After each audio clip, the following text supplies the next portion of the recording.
세계에 하나님이 계시고 여기에 재물이 약속이라는 형태로 있다. 여러분 기억하세요? 오늘 이거 다 제가 강의는 못하는데 다른 유튜브 동영상에 강의해 놓은 게 많이 있을 거예요. 네. 그리고 이것을 나의 것으로 만들어내는, 이 땅에 나의 것으로 만들어내는 첫 번째가 믿음이라 그랬습니다. 자, 두 번째, 세 번째. 자, 일단 놔두고.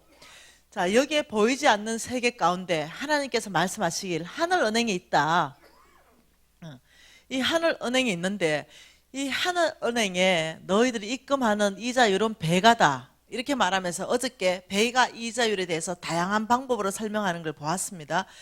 하나님께서 하늘 은행에 입금할 때 배가 시킬 때는요, 지금 현재 나에게 가장 맞는 거, 그 가장 필요한 거, 이거 먼저 배가시킨다는 거죠. 어떤 사람이 건강이 가장 필요하다면 건강으로 하나님이 배가시키고, 어떤 사람은 가정의 연합과 화합으로, 어떤 사람은 정말 이 자녀의 회복으로, 어떤 사람은 정말 재물의 회복으로, 이런 어떤 이 배가를 주신다는 거죠. 어떤 방법으로 이자율이 배가 되어서 나에게 올지는 몰라요. 그런데 홍성근 목사님이요, 이 중간, 이 여기에서 가장 강력하게 하나님이 배가시키는 게 재물이라는 거예요. 재물로 배가시켜서 하나님 나라 쓰시기를 원한다는 거죠, 성경에서는. 그래서 이 재물로 배가시키는 거 어저께 봤습니다. 너희들이 주라. 그리하면 너희들이 준 그것을 내가 후이되어 누르고 흔들어 넘치도록 하여 줄 것이다. 이렇게 말하면서 다양하게 설명하고 있다는 거죠. 여기에서 하나님께서 하늘 은행이 어디냐? 그 첫 번째 하늘 은행을 가난한 자, 소외된 자, 고아와 과부와 객들, 이렇게 말했습니다. 그죠? 가난한 자. 네. 자, 두 번째 하나님께서 주라고 하는 그곳이 어디냐면요, 하나님의 사람입니다. 다시 말하면 성빈입니다. 하나님의 사람들. 왜? 이 사람들에게 하나님은 약속이 있는 사람들이에요. 하나님의 사람에 대해서 잠깐만 보겠습니다. 여기에 대해서 제가 굉장히 간증이 많은데 오늘은 그 간증은 시간이 없을 것 같아요. 자, 하나님의 사람이 왜 좋은 하늘 은행인가? 고린도전서 9장 말씀 보겠습니다.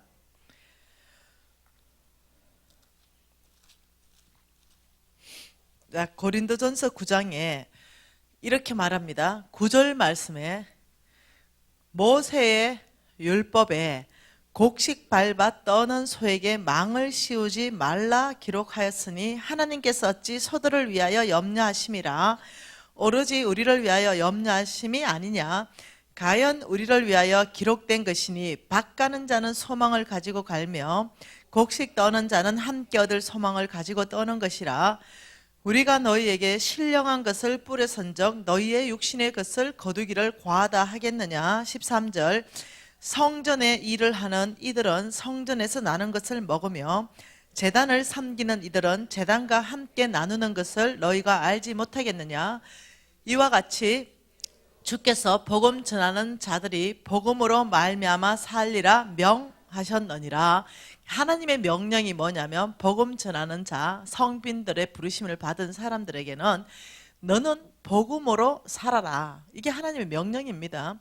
그래서 하나님께서 이 복음 전하는 그곳에 내가 먹을 것, 입을 것, 마실 것, 하나님의 그 나라와 그 의를 구하는 그곳에 내가 다 줄 것이다. 네가 필요하다면 내가 사역비도 공급할 것이다. 이렇게 말씀하시죠. 이 신명기 25장 4절 말씀을 인용한 것이 9절입니다. 모세의 율법을 곡식 밟아 떠는 소에게 망을 씌우지 말라. 소는 나를 주인을 위해서 일하잖아요. 근데 주인을 위해서 열심히 일한 소에게 입에다가 망을 씌운단 말은 음식물을 주지 않는다는 거예요. 이렇게 하지 말라. 이것은 소를 위해서 말하는 게 아니라 사역자를 말하는 거죠. 신령한 것을 뿌려선적 말씀입니다. 하나님의 것이죠. 내가 그 나의 종을 통하여 너희들에게 신령한 양식을 먹였다는 거죠. 말씀을 먹였다. 그런데 너희의 육신의 것, 먹입니다. 먹이. 이 공급을 너희들이 하는 것이 당연하다 지금 가리키고 있는 것입니다. 그러면서 성전의 일을 하는 이들은 성전에서 먹는 것이 나올 것이다. 그리고 여러분이 이해하셔야 되는 게 뭐냐면요, 거저 받았으니 거저 주라. 뭐 목사님이 사례비를 다 받냐, 뭐 이렇게 얘기하는 사람이 있는데 절대 아닌 거죠. 네, 목사님이 사례비를 받는 것은 하나님이 당연하게 책정하신 거예요. 그래서 사례비 안 받는 목사님들 거룩합니까? 네, 그분 거룩합니다. 그럼 사례비 받는 목사님들 거룩하지 않습니까? 아니요. 그분도 거룩하십니다.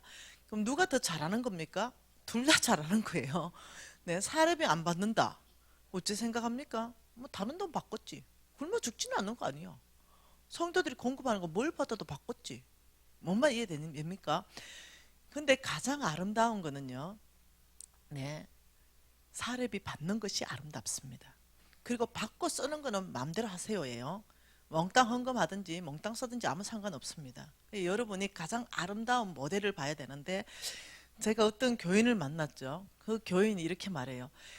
우리 목사님은 사례비 안 받습니다. 그래서 우리 교회 참 좋습니다. 이러면서 그 교회 얘기할 때 내가 웃겼어요. 누구 목사님 사례비 받는 거 내가 알고 있는데 얘기했죠. 안 받는데요. 네. 내가 직접 알고 있는데 알고 있는 게 있거든요. 앞하고 뒤가 다를 수 있어요. 그러니까 잘못하면은 사례비 안 받는다 이것을 가지고 있잖아요. 너무 나는 거룩하다고 얘기하는 목사님이 있을 수 있다는 거죠. 이 미련한 성도들이 나도 미련하잖아요. 이 미련한 성도들이 와 어느 목사님은 사례비를 안 받고 하신다네. 거룩한 목사님. 이게 아니라는 거예요. 거룩은 그게 아니라는 거예요. 무슨 말 이해됩니까? 그래서 여러분이 좀 오해하지 않으면 좋겠습니다. 사례비 받는 선교사, 사례비 받는 목사 그분도 거룩하시고요. 거룩은 그런 게 아닙니다. 예, 그래서 저는 그 사람한테 그렇게 얘기했습니다. 그 목사님 사례비 안 받는 게 거룩하고 뭔 상관이 있습니까? 내가 그렇게 얘기했죠. 여러분이 좀 말씀의 깊이를 좀 안다면은요, 그것이 아무 상관이 없다는 거 아실 거예요. 가장 아름다운 것은 뭐냐면 여러분들이 사례하는 것이 가장 아름다운 것입니다. 네, 빌립보서 말씀 한 번 더 봐보겠습니다. 빌립보서 말씀. 빌립보서 4장 말씀 한번 봐볼게요. 자, 이 빌립보서 4장 말씀에 15절에 이렇게 말합니다. 빌립보 사람들아 너희도 알거니와 이렇게 말합니다. 이 빌립보 사람은 마게도냐 교회의 교인들을 말하는데요. 이 빌립보 사람들아 16절 하반절에 너희가 나의 쓸 것을 보내었다. 사도 바울의 고백입니다.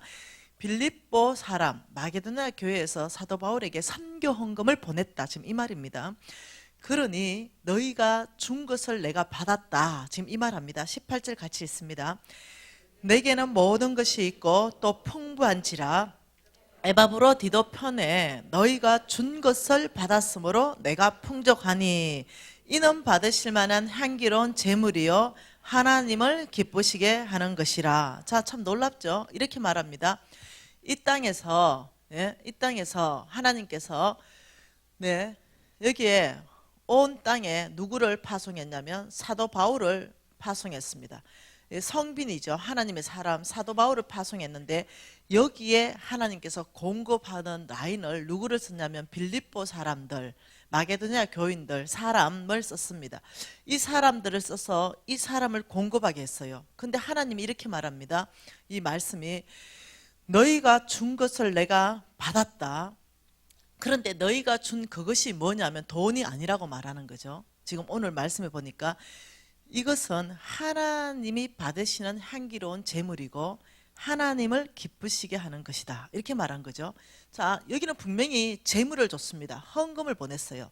근데 여기에 말씀하시는 건 뭐냐면 이것은 제물이다. 그리고 하나님을 기쁘시게 하는 것이다. 이렇게 말했죠. 왜 이 제물을 이렇게 말하냐? 제물 이것은 뭐냐면요. 우리가 여러분이 이 왕 같은 제사장이요. 그의 소유된 백성이다. 베드로전서 2장 9절 말씀은 어디에서 나왔냐면은 계시록 5장 말씀에서 나왔어요.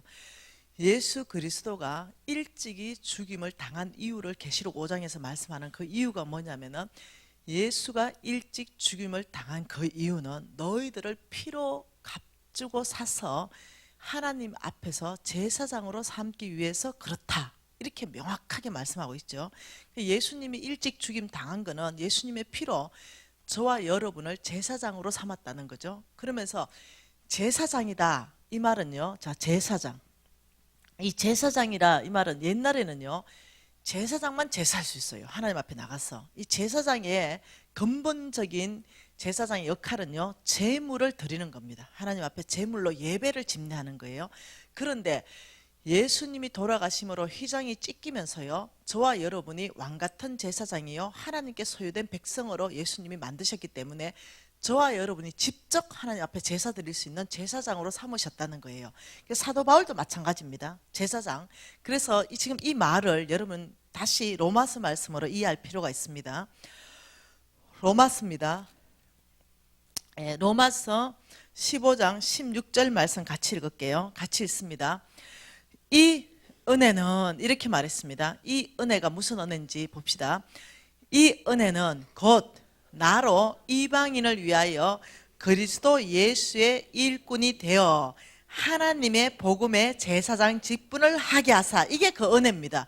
사도 바울이 내게 은혜를 준 게 뭐냐면은 이방인을 위하여 복음을 전할 수 있는 제사장 직분을 하나님이 나에게 주셨다. 이게 나에게 은혜입니다. 이 말입니다. 그래서 사도 바울은요, 어떤 제사를 드리냐면은 사도 바울의 삶 안에서는 이방인을 제물로 드리는 것이 성령 안에서 거룩하게 되어 받으실 만하게 하려 함이라. 사도 바울이 하는 역할은 뭐냐면요, 온 땅에 누구요? 이방인, 온 땅에 하나님을 알지 못하는 그 사람을 뭘로? 한 선교 헌금을 가지고 그 사람들한테 복음을 전해서 이 이방인, 하나님을 알지 못하는 이 사람들을 하나님 안으로 뭘로 드렸냐면 제물로 드렸다. 지금 이 말입니다. 받으실 만한, 다시 말하면 이거예요. 여러분 나 제사장이잖아요. 주일날 여러분 주일 헌금이라는 게 왜 있냐면요, 빈손으로 못 나와요. 하나님 앞에 제사 지낼 때는요, 나의 가장 귀한 것 가져옵니다. 그 돈의 얘기가 아니에요. 내가 1,000원을 넣던 2,000원을 넣던 10,000원을 넣던 내가 제사 지내는데 빈손으로 오지 않는 게 예물입니다. 제물이에요. 하나님 예배 들어올 때 내가 뭔가를 가지고 나오는 거죠. 그런데 놀랍게도 사도 바울은요, 하나님이 여러분 100억 헌금하는 거 하고요, 이방인의 영혼을 한 사람을 데리고 왔어요. 그리고 하나님 앞에 이 영혼 받으십시오. 하나님, 제가 이 영혼을 주님의 사람으로 전도했습니다. 아버지, 이 영혼으로 내가 오늘 예배드립니다. 하나님 뭘 기뻐하실까? 한 영혼이 천하보다 귀하다 했는데 100억 기뻐하실까? 한 영혼이 하나님 앞에 제물로 드려져서 이 사람이 예수 믿게 되는 이 제물을 기뻐하실까? 네, 100억도 기쁘지만요, 한 영혼은 천하보다 귀하기 때문에 한 영혼을 가지고 제물로 드리는 이 예배가 하나님이 춤추는 예배라는 거죠. 한 영혼 돌아올 때 하나님 춤추신다 그랬잖아요. 그러니 내가 춤추는 예배자가 아니라 하나님을 춤추게 하는 예배자는요, 영혼을 가지고 하나님께 예배드리는 제사장입니다. 그래서 저는 한 번도 우리 교회에서 정말로 전도왕을 놓친 적이 없는 시즌이 있었습니다. 예. 지금도 물론 활발하게 전도하지만 그것은 내가 교회를 채우기 위해서 아니에요. 내 신분이 뭐냐면 예수님이 피로 나를 값줘서서 제사장 삼았기 때문에 하나님이 가장 기뻐하는 예배가 뭘까 생각했을 때 헌금 이상 뭐냐면은 영혼이에요. 이방인의 영혼을 제물로 내가 드리기 위해서죠. 그래서 제가 전도를 해서 한 사람이 올 때는요, 정말로 3번째 줄에 앉혀서 손을 꽉 잡아요. 제가 얼마 많이 먹이는지도 몰라. 예, 집에 있는 것도 갖다 주고 이래서 어떠냐면 너무 내 거 먹어가지고 어쩔 수 없이 한번 나와준대. 먹여봐요. 빼도 박도 못해. 일단 먹으면 나와야 돼. 여러분 전도할 때는 자꾸 먹여야 돼. 예, 큰 걸 먹이라는 게 아니야. 뭐 집에 있는 김치 한 팩이라도 갖다 주고, 예, 집에 있는 뭐 비누라도 하나 갖다 주고 계속 주잖아요. 그게 어떠냐면 복음의 길이에요. 그럼 어떠냐면 미안해서 한번 따라 나와 주는 거야. 미안해서. 그래서 친구가 걸렸어요. 내 미안해서 한번 따라 나와 준대. 괜찮다. 고맙다.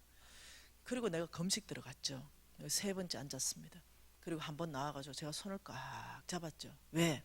이방인을 제물로 오늘 잡아드리는 날이니까. 제가 얼마나 기도했는지 몰라요. 하나님, 오늘 제물 끌고 왔습니다. 예, 왜냐하면 죽여야 되잖아. 얘 제물이기 때문에. 그래서 주님, 오늘 얘 죽여야 되겠습니다. 제물은 그냥 못 드려. 피를 쏟아부고 각을 떠부어야 되니까. 이 재물 오늘 피를 쏟아부고 각을 떠보세요. 그리고 주님, 뭐 세상적인 오늘 가치관, 이 모든 거 각을 다 떠보세요. 예, 세상적인 원칙들, 견고한 진들, 아버지 오늘 다 피를 쏟게 해주세요. 육신적인 다 죽여버리세요. 이러고 간절히 검시까지 했잖아요. 그리고 손을 지는 몰라. 재물로 끌려와 죽는지 사는지도 모르고 있어. 그리고는 딱 목사님 설교하기 시작하죠. 근데 훌쩍훌쩍 하고 있어. 말은 차고 있어. 그리고 또 이빨 또 미겨. 다음 주도 같이 갈래? 이러면 못 이기는 차가 한번 와. 지금 권사 됐다. 다시 말하면 사도 바울에게 마게도냐 교인들이 헌금한 이 헌금으로 뭘 사냐면 이방인을 사는 거예요. 그래서 하나님 백성 만드는 거예요. 그러니 하나님께서 이렇게 말하는 거죠. 다시 한번 가봅니다. 빌립보서로. 하나님께서 말씀하는 것이 이거예요. 너희가 준 것을 18절에 빌립보서 4장 18절 내가 받았으므로 풍족하니 그래서 이는 받으실 만한 향기로운 재물이요. 뭐만 이제 이해되나? 그리고 하나님을 기쁘시게 하는 것이다. 왜? 이 재물로 복음 전도가 되기 때문에. 이렇게 말하면서 19절이 놀라운 축복입니다. 같이 읽습니다. 나의 하나님이 그리스도 예수 안에서 영광 가운데 그 풍성한 대로 너희의 모든 필요를 채울 것이다. 자, 여기에서는요 사도 바울의 필요를 채워줬습니다. 근데 사도 바울의 필요를 채워준 걸 하나님이 보시고 나의 하나님이 영광 가운데 그리스도 예수 안에서 너희의 모든 필요를 채울 것이다. 너희의 모든 필요를 채울 것이다. 그리고 성부는 사도 바울의 필요를 채울 것이고 나의 하나님은 또 너희의 모든 필요를 채울 것이다. 돈이 어떻게 흘러가는지 알겠습니까? 돈은 성부의 재물이 넘칠 때 이것은 성빈들한테 가야 됩니다. 그래야 하나님 나라의 영혼 구원에 쓰이게 되는 것이에요. 그러니까 여러분이 이 성빈들, 선교사들, 목사님들, 그다음 또 간사님들 이런 사람들한테 여러분이 바라볼 때는요 다르게 바라봐야 돼. 사람은 사람인데 일반적인 사람으로 보면 안 돼.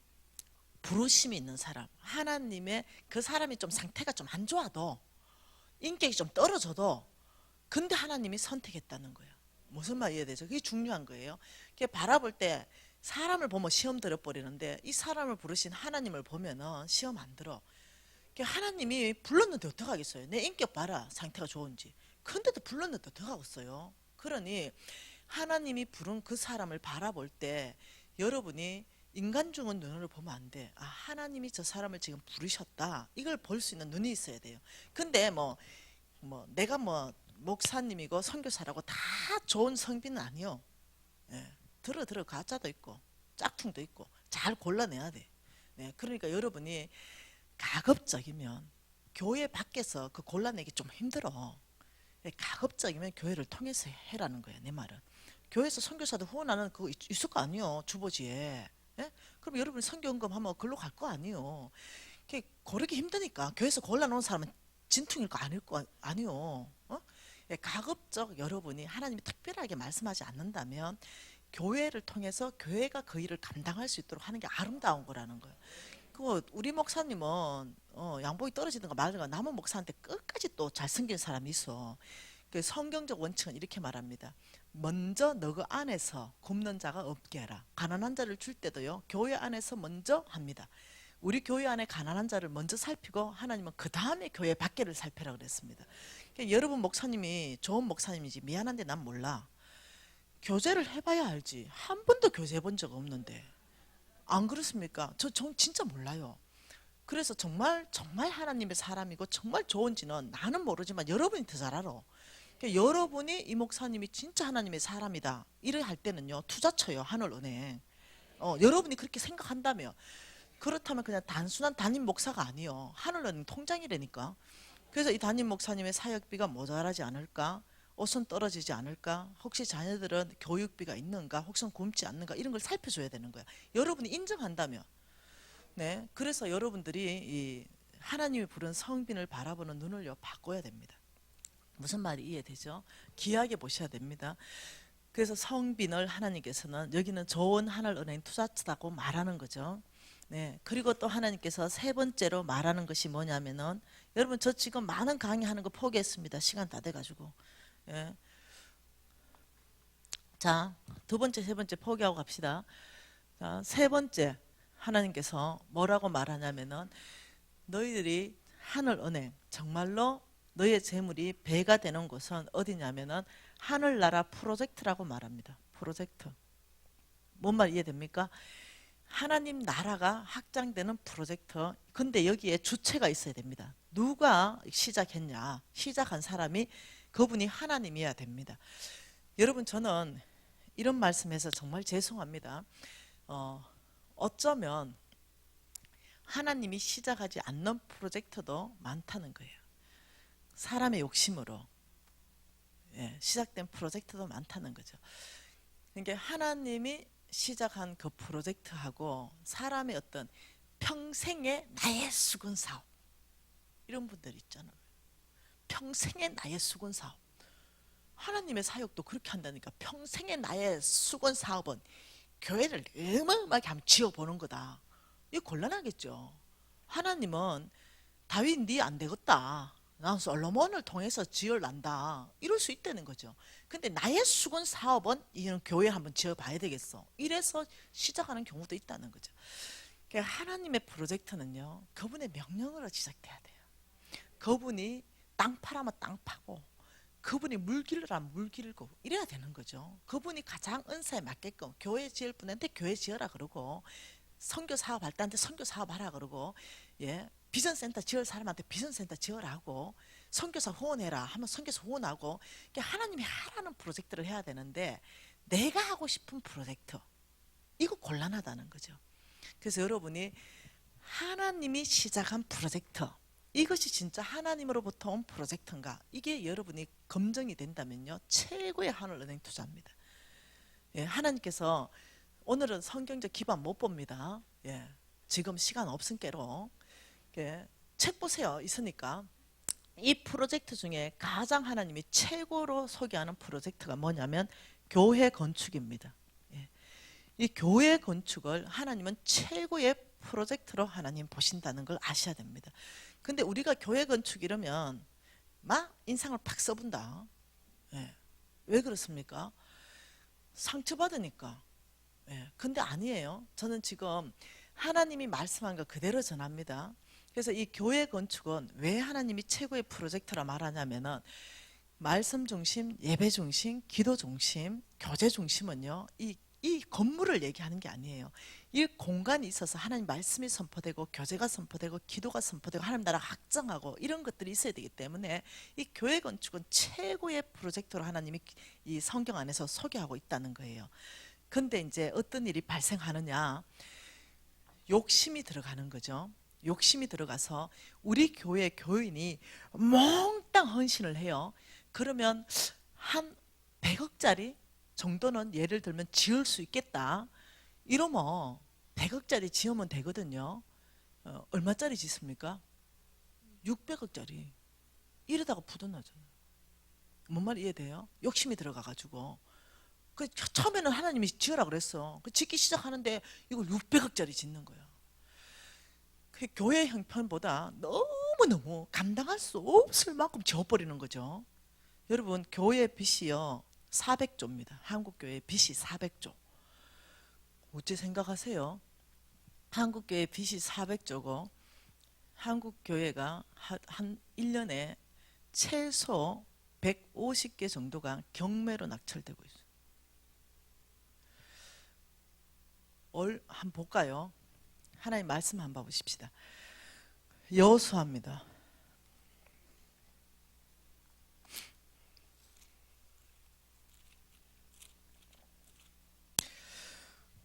여러분, 여호수아 말씀 14장 말씀 보십시다. 이 14장은요 갈렙입니다. 갈렙.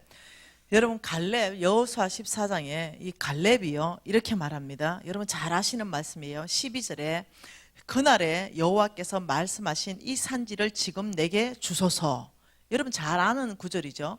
갈렙이 그날에, 언제입니까? 하나님께서 땅 주겠다는 그날입니다. 그날에 이 산지를, 하나님이 주신 데는 이 산지를 나한테 주십시오. 산지의 반대가 평지입니다. 이스라엘 민족이 가나안 땅 갔을 때 이미 평지는 다 점령이 끝났습니다. 가장 견고하고 안악 자손이 있고 견고한 성이 있는 이 아나짝소는 키가 장대 같은 사람들, 우리는 메뚜기라 이랬던 그 장대 같은 사람들이 지키고 있는 그 땅이 뭐냐면 기랏 아르바입니다. 이 기랏 아르바 엄청난 견고한 선을 85세 갈렙이 말하기를 모든 그 이스라엘 민족이 그걸 몬치했어. 하나님 주겠다 했는데도 왜 너무 강하니까. 근데 갈렙이 85세 때 저 땅 기랏 아르바 저 산지 나한테 주십시오. 갈렙은 딱 하나입니다. 하나님이 주겠다 했기 때문에 저건 내 거 될 겁니다. 내가 싸우는 것이 아니고 하나님이 싸울 겁니다. 저건 나한테 주십시오. 이렇게 된 거예요. 그래서 그 산지, 이스라엘 백성이 점령하지 못했던 그 산지가 갈렙한테 떨어집니다. 그래서 갈렙이요 거기 점령에 들어가는데, 자 14절과 15절 말씀 읽어볼게요. 헤브론이 거니스 사람 여분네의 아들 갈렙의 기업이 되어 오늘까지 이르렀으니 이는 그가 이스라엘의 하나님 여호와를 온전히 쫓았습니다. 헤브론의 옛 이름은 기랏 아르바라. 아르바는 아낙 사람 가운데 가장 큰 사람이었더라. 그리고 그 땅에 전쟁이 거쳤더라. 자, 지금 이 헤브론 옛 이름이 기랏 아르바라 그랬죠. 자, 이 기랏 아르바는요 아브라함이요 그 땅에 갔을 때요 막벨라 굴을 사가지고 사라를 장사했는 땅의 이름이 기랏 아르바입니다. 아브라함이 먼저 그 땅에 갔죠. 그리고 아브라함이 그 땅 막벨라 굴을 공짜로 준다 할 때 노 했습니다. 왜? 하나님이 준다 했기는 대가 지불하겠다 그랬습니다. 그리고 그 땅을 사가지고 장사했습니다. 그리고 흘러서 어떻게 지금 갈렙 시대에 왔어요. 갈렙은 아는 거죠. 저 땅은 나의 조상이 이미 하나님이 주신 데는 땅이라는 거죠. 그 얼마나 견고하고 큰 성인데 갈렙이 그 땅의 이름은 기랏 아르바예요. 우상 숭배하는 땅, 하나님을 모르고 거역하는 땅. 그 땅을 딱 점령하면서요 그 땅의 문패를 떼버립니다. 그리고 바로 헤브론 딱 붙이는 거예요. 그리고 하나님한테 이렇게 말하죠. 아버지, 기랏 아르바의 문패를 뗐습니다. 하나님의 땅 헤브론 하나님 받으십시오. 이래서 하나님께 영광 드린 땅이 그 땅이에요. 문패를 바꿔들었죠. 우리 조상들은요 정말로 믿음으로요 문패를 달았습니다. 근데 제가 2달 전에 서울에서 집회하는데 엄청나게 큰 순복음 교회에 문패 하나 떨어졌습니다. 순복음 교회인데 문패가 떨어졌어요. 600~700억 짓다가 부도났어요. 그리고 누구한테 넘어갔냐면 이단 하나님의 교회 문패가 붙었어요. 여러분 할 일 아니에요. 1년에 150개 이상의 문패 떨어집니다. 무슨 말 이해됩니까? 우리의 순복음만 그렇습니까? 아니요. 고신도 그렇습니다. 합동도 그래요. 네, 물론 통합도 그렇습니다. 감리도 그렇습니다. 지금 다 문패 떨어지고 있어요. 왜? 그 안에 만몬이 들어오면서 엄청난 욕심을 부리기 시작하는 거예요. 어마어마한 빚이 발목 잡아버립니다. 우리의 조상들은 정말 저 이방인의 땅을 문패를 바꿔서 하나님께 영광 드리고 하나님의 문패를 달았는데 우리는 하나님의 문패까지 떼고 있는 거예요. 여러분 꼭 기억하세요. 우리는 그 문패를 지켜야 되겠습니다. 우리가요 11조가 사라지고 하나님께 헌신이 사라지면서 어떠냐면 교회가 어떠냐면 돈이 모자라기 시작하는 거죠. 그 교회 다니는 사람이 100% 온전하게 11조만 한다 하더라도요 교회는 끄떡없습니다. 하나님의 방법은 뭐냐면은 가장 교회 하나님의 사역을 하는데 돈이 가장 많이 몰리게끔 해놨습니다. 하나님은 너를 축복하는 씨앗으로 주고 교회에 심어라. 교회는 하나님 나라를 세울 것이다 했는데 사람들의 헌신이 부족하면서요 다른 사람 욕할 거 없습니다. 첫째는 너무 욕심낸 사람은 하나님이 알아서 할 거고, 나머지 어떠냐면 그렇게 문패가 떨어지지 않아야 되는 교회까지 떨어지고 있는 것은요 그 교회에 교인들이 도둑놈들이 있는 거예요. 하나님의 재물을 먹어버리는 거죠. 그래서 그 문패를 떨어지게 만드는 거예요. 여러분 아니 이거는 진짜 안 되겠다는 거예요. 지금 이 시대에 우리가 해야 되는 건 뭐냐면요 지금 신천지 알지요? 문패 뚝뚝뚝뚝 다 떨어지면 신천지로 다 바뀌고 있고 하나님 교회로 다 바뀌고 있죠. 그런데 여러분 꼭 기억하셔야 되는 게 있습니다. 이런 시대 안에서도 하나님은요 거룩한 세대를 일으킨다는 거예요. 하나님의 뜻을 따라가는 사람들을 일으킨다는 거예요. 이 시대 안에서도요 하나님 사람 따로 있습니다. 그래서 저와 여러분은요 하나님의 교회의 문패, 정말 우리 하나님께 영광들이 이 성지교회의 문패는 떨어지면 안 되겠습니다. 오히려 다른 또 성지교회가 일어나야 되죠. 우리는 정말 지켜야 되겠습니다. 우리 안에 정말 초심으로 돌아가야 되겠습니다. 정말 헌신이 일어나야 되겠어요. 그때 하나님께서 여러분에게 부어주시는 그 축복을 여러분 맛보아 알아야 되는 거예요. 그래서 여러분, 하나님, 사람이 실수했지만 그걸 하나님의 실수로 돌리시면 안 돼요. 그래서 우리가 정말 하나님의 프로젝트 가운데 투자할 수 있는 사람이 돼야 되는 거예요. 헌신이 일어나야 되죠. 이 세 가지를 가지고 하나님께서는 여기는 좋은 땅이다, 너희들이 여기에 투자할 때 하나님 나라는 확장될 것이고, 너희가 여기에 투자할 때 나는 너희의 재정들을 풀어줄 것이다, 이렇게 말한다는 거죠. 그래서 저는 여러분이 정말로 이 재정 강의를 통과하면서 여러분, 하나님의 축복을 맛보아 아는 자, 이 자가 되기를 원하는 거예요. 은혜 받는 자 말고. 그래서 정말로 여러분이 해보라는 거예요. 실질적으로 필요한 사람은 도움을 받으라는 거죠. 네. 저는 기대가 큽니다, 상지교회에 대해서. 하나님께서 이렇게 말했죠. 이 씨와 먹을 양식을 주신다 그랬어요. 씨 뿌려서 먹을 양식. 예, 먹을 양식은요, 이제 어떻게 우리가 예산을 짤 건가, 이건데 제가 강의할 시간이 없는 것 같아요. 여러분이 가피풀, 인터넷에 가피풀을 치세요. 그러면 그 인터넷 안에 들어가면요, 워커북 사용 동영상이 떠 있습니다. 45분짜리. 그걸 클릭해서 들으세요. 그러면 어떻게 짜야 되는지를 알게 될 거예요. 그래서 이걸 이렇게 적용해야 되겠다, 이걸 알게 돼. 그걸 가지고 먹을 양식을 어떻게 해야 되겠다, 이걸 여러분이 배우셔야 됩니다. 그리고 빚 정리하는 거에 대해서 지금 강의를 못해요. 빚 정리. 이 빚 정리하는 거에 대해서 잠깐만 볼게요. 원칙만 볼 거예요. 잠언서 말씀 보십시다.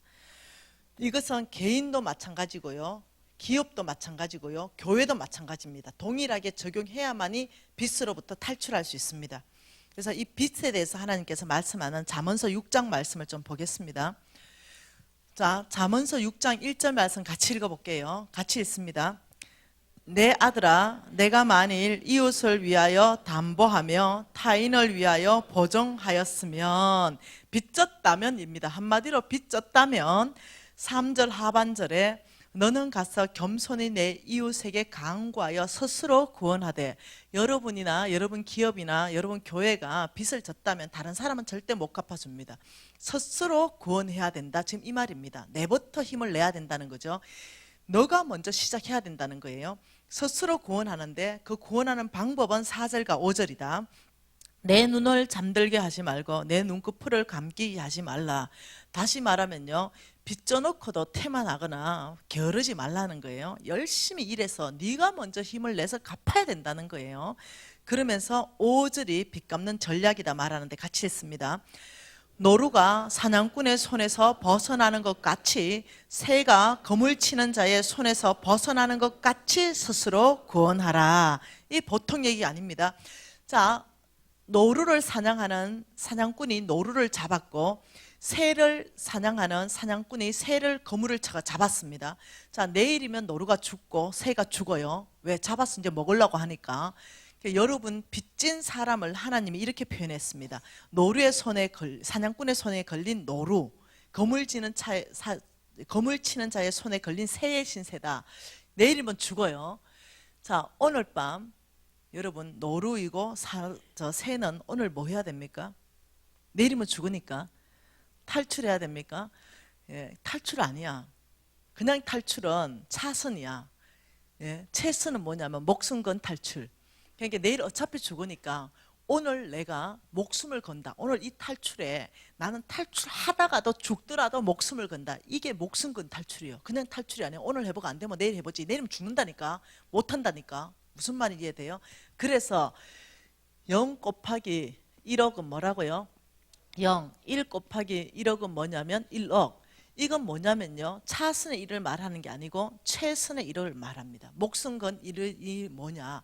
그래서 이 목숨 건 1을 할 때 하나님의 능력 1억을 너희들이 반드시 경험할 것이다, 이렇게 말하는 거죠. 형제님, 내 가방 뒤져서 핸드폰 좀 주세요. 내 가방 안에. 목숨 건 1, 목숨 건 1 할 때 여러분이 뭘 경험하게 되냐면 하나님의 능력 1이 여러분한테 풀어져요. 하나님의 능력 1이 풀어질 때는요, 이 빚 갚는 속도가 뭐냐면 LTE급, 빚 갚는 속도가 빛의 속도로 갚아지는 그것을 여러분이 경험하게 돼요. 그런데 이것이 차선의 일 아니라는 거죠. 그래서 내가 빚 갚기 위해서 어떻게 했는지를요 상세하게 적었습니다. 내가 최선의 일을 어떻게 했는지. 여러분, 제가 50억 빚 갚았다면 사람들이 하늘에서 뚝 떨어지는 줄 알아? 아니요. 저 정말로 최선을 다했어요. 저 4년 반 동안 빚 갚을 동안요 김치 외에는 어떤 것도 먹은 적이 없습니다. 제가 우리 신랑하고 유진이한테 말했습니다. 내가 목숨건 탈출을 해야 되겠다.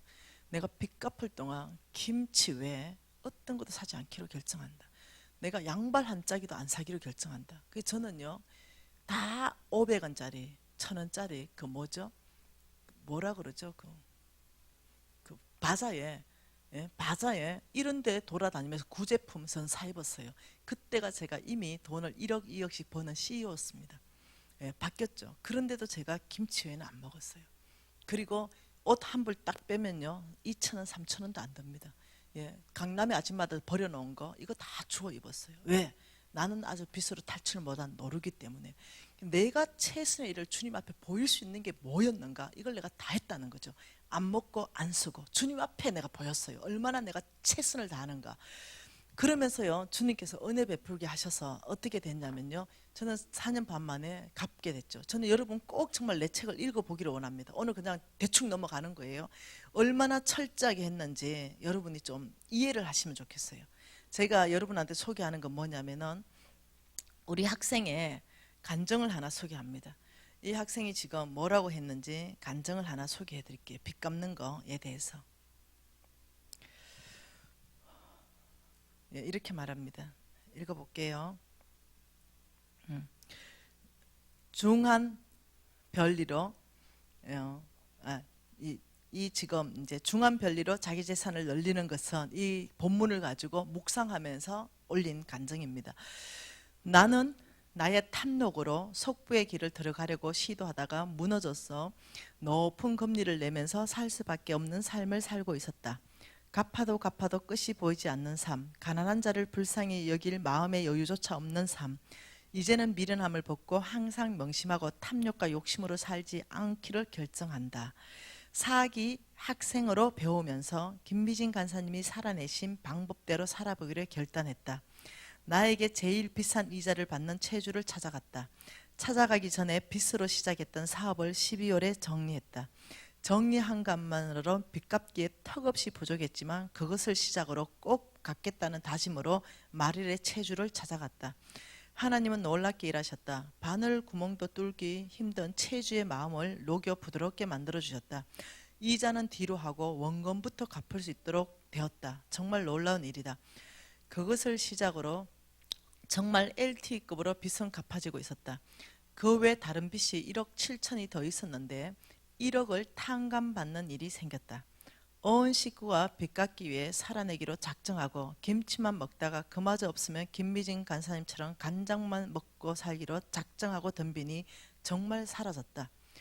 빚으로 샀던 차도 벌써 반납하고 차비를 주면 차를 타고 아니면 걸어 다닐 각오로 말이다. 그런데 김치 간장이 아닌 1억의 빚 탕감이라니. 나는 내가 할 수 있는 한 걸음을 내디딜 뿐인데 하나님은 일하신다. 나는 정말로 철저하게 채주의 종이 아닌 하나님의 자녀로 거듭날 것이다. 여러분, 이거는요 그냥 재정학교에 있었던 일 중에 그냥 한 일밖에 없어요. 이게 재정학교 안에서 무엇을 요청하느냐면 너가 할 수 있는 일만 해보고 나머지 하나님이 약속하는 1억의 능력이 어떻게 풀어지는가는 너희들이 경험해야 된다. 근데 여러분 정말로 놀랍게 갚아진다는 거예요. 놀랍게.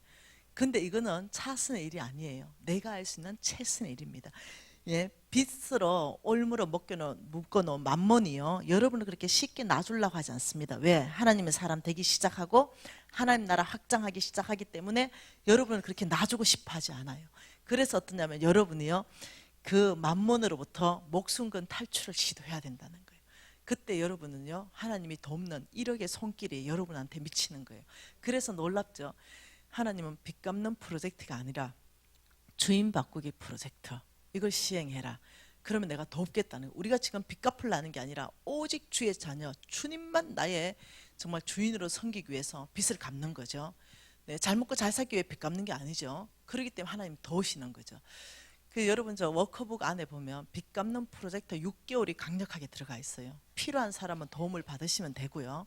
그래서 여러분이 이 빚 갚는 데 있어서 내가 할 수 있는 최선의 일이 뭔가를 여러분이 적고 여러분이 계획을 해야 된다는 거죠. 이해되시죠? 네. 하나님의 말씀, 마지막 말씀 한번 봐보십시다. 창세기 말씀 한번 봐보십시다. 자, 창세기 12장 1절, 2절, 3절 말씀 같이 한번 봐볼게요. 같이 한번 읽어볼게요. 시작. 여호와께서 아브라함에게 이르시되 너는 너의 고향과 친척과 아버지의 집을 떠나 내가 내게 보여줄 땅으로 가라. 내가 너로 큰 민족을 이루고 내게 복을 주어 내 이름을 창대하게 하리니 너는 복이 될지라. 너를 축복하는 자에게는 내가 복을 내리고 너를 저주하는 자에게는 내가 저주하리니 땅의 모든 족속이 너로 말미암아 복을 얻을 것이라 하신지라. 이에 아브라함이 여호와의 말씀을 따라갔다. 이렇게 말했어요. 자, 이 말씀을 여러분 기억하고요. 창세기 17장 말씀 한번 보십시다. 하나님께서요, 이 아브라함에게 복 주겠다고 약속하시고 창세기 이제 17장에 가면은 아브라함이 99세 때에 이렇게 말했습니다. 여러분 86세에 아브라함이 이스마엘을 낳습니다. 실수했죠. 내 힘, 내 능력, 내 방법으로 낳아버렸어요. 하나님의 약속, 하나님의 축복은요, 내 힘, 내 방법, 내 지혜가 아닙니다. 약속으로 출발합니다. 그래서 하나님이 이 아이는 아니다. 약속의 아들은 이삭이다가 말했어요. 이삭을 주는데 99세 때에 아브라함이 99세 되니까 하나님이 여호와께서 아브라함에게 나타나서 그에게 이르시되 첫 마디가 뭡니까? 나는 전능한 하나님이다. 이게 첫 마디입니다. 그러니까 아브라함이 그 전능한 하나님을 믿지 못했죠. 내 힘으로 나와버렸죠. 지금 하나님이 아브라함에게 하실 그 일은요, 전능한 분이 아니면 불가능한 일을 행하기 때문에 첫 마디가 나는 전능한 하나님이다. 왜? 경수가 끊어진 여자에게서 아이를 생산할 일이거든요. 불가능한 일, 이 일은 하나님이 아니면 절대로 되지 않는 일을 하시기 때문에 첫 마디가 나는 전능한 하나님이다. 이렇게 말하면서 아브라함에게 2절에 내가 내 언약을 나와 너 사이에 두어 너를 크게 번성하게 하리라. 그리고 4절에 내 언약이 너와 함께 있으니 너는 여러 민족의 아버지가 될 것이다. 6절에 내가 너로 심히 번성하게 하리니 내가 내게서 민족들이 나게 하며 왕들이 너에게부터 나올 것이다. 7절 읽습니다. 시작. 내가 내 언약을 나와 너 및 대대 후손 사이에 세워서 영원한 언약으로 삼고 내 후손이 하나님이 될 것이다. 너와 한 내 언약을 대대 너의 후손으로 세워서 영원한 언약으로 삼아서 너의 후손의 하나님이 될 것이다. 자, 중요합니다. 자, 하나님이 지금 아브라함을 복주기로 결정했습니다. 이 아브라함을 복주기로 결정하면서 몇 가지 복을 주냐면, 첫째, 하나님이 땅을 주겠다 말했습니다. 창세기 12장 1, 2, 3절을 보면은, 두 번째는요, 내가 너에게 자손을 주겠다 했습니다. 세 번째는 네가 복의 근원이 될 것이라 했습니다. 여러분, 한 구절 두 구절로 보면 안 되죠. 그 성경을 통틀어서 읽어서 네 번째 복을 여러분이 찾을 수 있는데요, 내가 너에게 재물 줄 것이다 이렇게 말했습니다. 그래가지고 아브라함의 패밀리 밑으로는요, 이 이삭은 농사만 지으면 그냥 100배입니다. 기본이. 무슨 말 이해돼요? 그래서 이 네 가지를 하나님께서 약속하셨어요, 아브라함에게. 근데 여러분 잘 봐보세요. 하나님의 나라, 이 하나님의 나라를 세우려면, 자, 한 나라를 구성하는 3요소는 주권이죠, 영토죠, 그리고 국민, 백성이죠. 이래야 한 나라가 되죠. 근데 우리나라는 주권을 빼앗겼을 때 일제에 지금 백성과 지금 이 땅에 살았지만 나라가 없어졌다 이렇게 말했죠. 주권을 누가 잡느냐 해서 나라가 있고 없고 이렇게 되는 거예요. 하나님께서 아브라함을 통해서 진짜 이루고 싶은 게 뭐였냐면요, 삼각형 그림입니다. 이 온 땅에 아브라함을 불러서 하나님의 나라를 아브라함을 통해서 이루고 싶었던 거예요. 하나님은 아브라함을 축복하고 아브라함은 온 땅을 축복하기를 원했습니다. 그래서 하나님이 아브라함에게 복의 근원은 하나님입니다. 근데 땅의 복의 근원은 아브라함이에요. 아브라함을 통해서 온 땅이 복받겠다는 거죠. 그래서 여러분 이거에 대해서, 이 원리에 대해서는 여러분이 더 깊이 알고 싶으면 홍성근 목사님의 섬기며 다스리는 사람이란 책이 있어요. 그러면 아주 깊이 있게 설명해 놓은 게 있습니다. 그러니 하나님은 아브라함을 축복하시고 아브라함을 통해서 온 땅을 하나님이 축복해서 이 온 땅에 복받게 하고 싶은 거죠. 하나님의 나라를 세우고 싶은 거죠. 이 땅에 하나님의 나라를 세운다는 것은 하나님의 길, 하나님의 방법, 하나님의 통치가 이 땅 안에 통하게 하는 거, 이게 하나님 나라예요. 근데 이 하나님의 나라를 세우기 위해서 하나님은 땅 주고 자손 주고 복에 거는되고 재물을 주겠다고 했습니다. 그런데 이 하나님의 나라는 아브라함을 통해서 흘러가게 되죠. 누구에게 흘러가냐면 이스마엘, 그리고 이삭. 근데 이스마엘 탈락하고 이삭으로 흘러갑니다. 그리고 이삭에게 또 아들이 있습니다. 에서 탈락합니다. 야곱으로 흘러갑니다. 왜요? 에서는 육신적인 애입니다. 하나님 나라 관심 없어. 장자권 니 다 해버려라. 하나님 말씀을 소홀히 여겼습니다. 근데 얘는 하나님의 말씀을 귀하게 여깁니다. 그래서 여기 또 이렇게 흘러가는데 넷째 유다에게로 흘러가죠. 루벤 탈락하고 둘째, 셋째 탈락하죠. 그 탈락하는 이유는 창세기 49장을 여러분이 나중에 한번 읽어보시면 왜 탈락하는지 나옵니다. 이 아이들은 하나님의 말씀을 싫어했습니다. 하나님의 말씀에 길들이지 않았어요.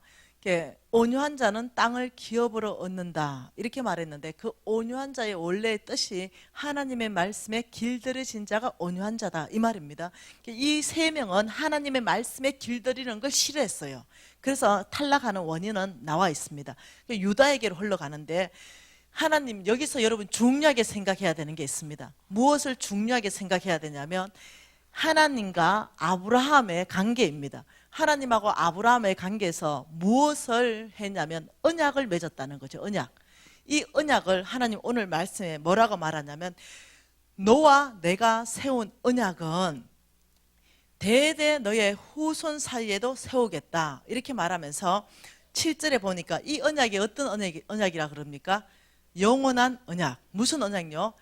영원한 언약.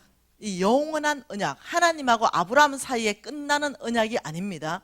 이 언약은요 일반적 언약이 아니라 영원한 언약이라는 걸 여러분 아셔야 됩니다. 이 영원하다 이 말은요 이 세상이 끝날 때까지를 말하는 거예요. 예수님 다시 오는 그 시간을 말하는 거예요. 이 영원한 언약. 그래서 아브라함의 대를 이어서 이 언약이 흘러간다 지금 이 말입니다. 아브라함하고 하나님께서 세운 이 언약은요 어제도 이루어지고 오늘도 이루어질 것이고 내일도 이루어질 것이에요. 그 누구를 통해서 이루어질 것입니다.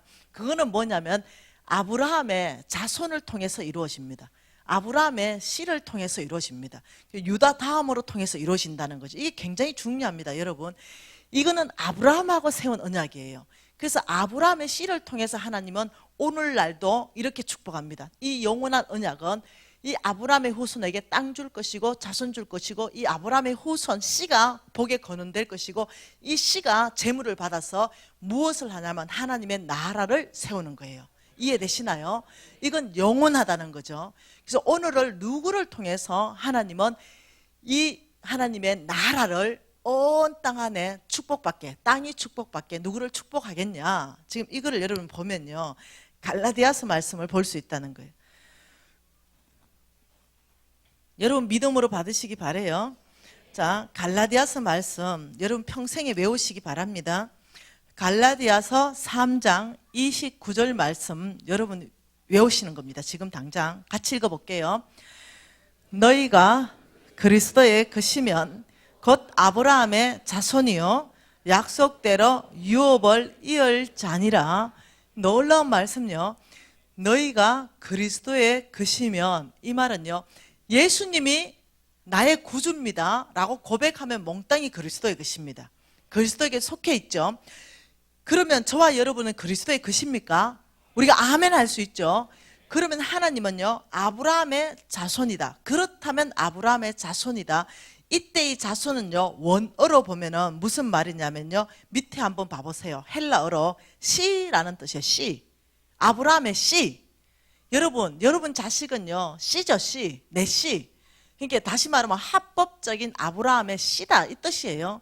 너희가 그리스도에 거시면 아브라함의 합법적인 씨, 자식, 아들, 딸, 그렇기 때문에 약속대로 누구? 하나님이 약속하신 약속대로 상속자, 유업을 이을 자는 상속자란 뜻이에요. 그래서 어떠냐면은 여기에 누가 들어가냐는 거죠. 여기에는 미신이 들어가는 거예요.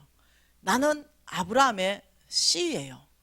예, 나는 예수 그리스도가 나의 구주이십니다. 그럼 하나님께서 나를 바라보시는 것은 미신아, 네가 아브라함의 합법적인 딸이구나. 그래서 내가 아브라함에게 약속한 이 모든 약속, 이 언약은 상속자니라. 네가 유업을 이을 상속자다. 유업을 이을 자. 그 상속자. 여러분, 내가 죽으면 지금 나의 모든 재물은 우리 유진이가 상속자입니다. 왜? 합법적인 씨기 때문에. 나는 어떠냐면 합법적인 아브라함의 씨기 때문에 하나님은 아브라함의 모든 축복을 나의 것 되게 하셔서 나를 통해서 하나님 나라를 세우는 거예요. 이게 하나님의 계획입니다. 그게 아무나 되는 것이 아니라 여기에서 7절과 9절 말씀을 보시면 이렇게 말합니다. 그런즉 믿음으로 말미암은 자가 아브라함의 씨인 줄 알아라. 그리고 9절 말씀에 그러므로 믿음으로 말미암은 자는 믿음 있는 아브라함과 함께 복을 받느니라. 이해되시나요? 그래서 이 하나님의 약속은 누구를 통해서 이 땅에 풀어지냐면요, 하나님의 말씀을 믿음으로 믿는 사람이 나의 것 된다는 거죠. 그러니까 하나님의 말씀은 너희들이 예수 믿으면 천국 간다 이렇게 말했는 거 우리가 다 믿듯이 하나님의 말씀이 동일하게 말했습니다. 너가 아브라함의 상속자냐?